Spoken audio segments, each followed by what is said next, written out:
Sherman Crancer, president of the Crancer Group, and this is the top 50 Azure Discovery questions, part 2. So in this section, we're going to be talking about cloud service level agreements, guaranteeing availability, capacity, performance, and more. So the first question I would ask inside of here is regarding SLAs. So SLAs can be narrow or broad, simple or complex. Check with each cloud service provider, CSP, that you're considering what is included in the SLA, which best meets your needs. So you're asking this because you really kind of want to figure out what is acceptable for them, what is like an acceptable risk for them. As we do know that the cloud service providers all have a little bit different service level agreements, and it's really good to make sure that you ask them this.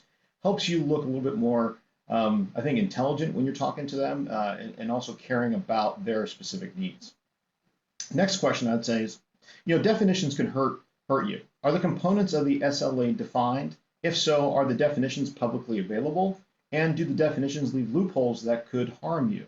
What are they saying? What are they guaranteeing? What is a cloud provider going to be guaranteeing? What is Google or AWS? So we're trying to figure that out.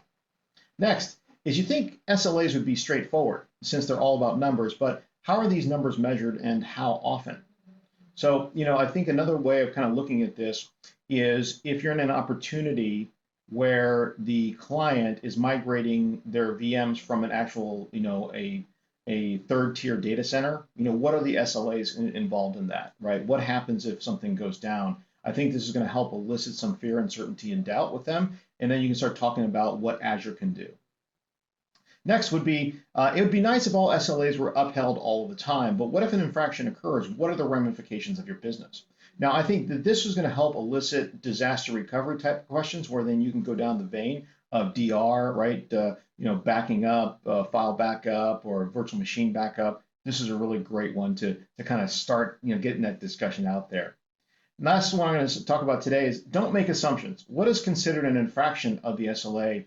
And you and your CSP better agree. Well, that's more of a kind of a leading one. But I think this, once again, is we're highlighting the fact that there's availability, right? There's capacity, there's performance, right? If you're going to Azure as opposed to being in a single, single-use data center, right?